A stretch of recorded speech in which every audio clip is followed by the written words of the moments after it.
For the high five segment here, Jason. And now the Orioles again 0-2 in this series, but plenty of things that we're going to be encouraged about, looking forward to. And it starts with who takes the mound today. So for Dean Kramer, again, this cutter for him was a pitch he fell in love with at one point, Yes. but it's got a -7 run value, and opponents are slugging .556 off of it. Tell me what you like about this pitch. Well, I really liked it Friday, Mel, against the Marlins. And it was the 4th time this year that he featured the cutter. He threw it 27 times in that outing, more than any other pitch. They only put 3 of those in play, none for a hit, 33% called strike and whiff rate. However, Mel, if you look at the other 3 outings where he threw the cutter the most, 15 in the 3rd inning, 6 home runs, an ERA around 6.5, a whip of 1.7. How judicious will he be with that pitch? Will he feature it like Friday, or will he kind of dial it back, which he's had a lot of success with? Well, he'll be facing somebody he knows very well as a former member of the Dodgers system, with Julio Urias taking the mound. But this is not the guy that everybody has been used to seeing. No, I'll go back to Friday again. Sandy Alcantara won the NL Cy Young. Urias finished 3rd. Alcantara's changeup's getting pounded. Guess what?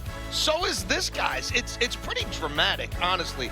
I don't know about you, Mel. That looks like a meatball to me. Why? Because the league's slugging .707 off that pitch this year. They slugged below 300 a year ago. They're batting .317 off his change. They hit just 200 off it a year ago. Fastball's been an issue as well. A lot of long balls there. If you look at his home run rate, it's up 50% than it was a year ago. 1.2 per 9 to 1.8. Alcantara's almost given up as many home runs as a year ago. Maybe the O's can outlast Julio like they outlasted Sandy.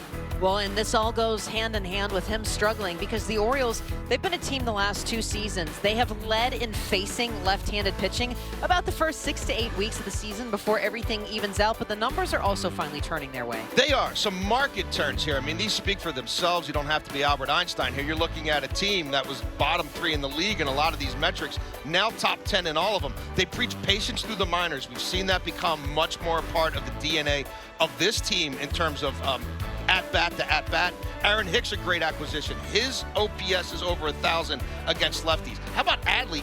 OPS up almost 300 points against lefties this year. And Austin Hayes, who's leading off, we'll get to that in a minute, up over 100 points OPS year over year against lefties. That opposite field approach really works from the right side against the lefties. And you just mentioned it a moment ago, but that leadoff spot against Cedric Mullins officially placed on the 10-day injured list today. That does leave the leadoff spot open, and it sounds crazy to say this, but you do need them to perform after that first at-bat, because the Orioles in the series 4 for 16 with runners in scoring position, and the leadoff spot can keep that going. Yeah, and hopefully Ced's back sometime during this road trip. But either way, we're going to stick with this platoon. We talked about it over the weekend.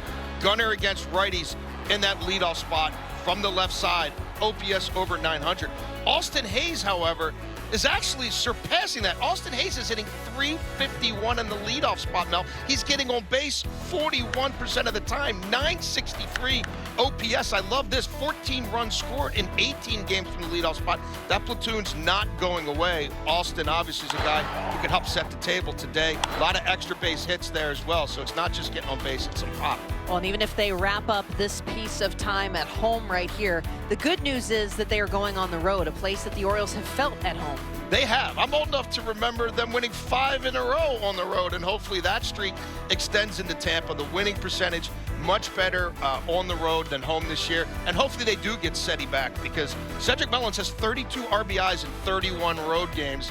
Maybe we see him at the Trop, maybe we see him in Philadelphia, but the sooner the better. Get well said.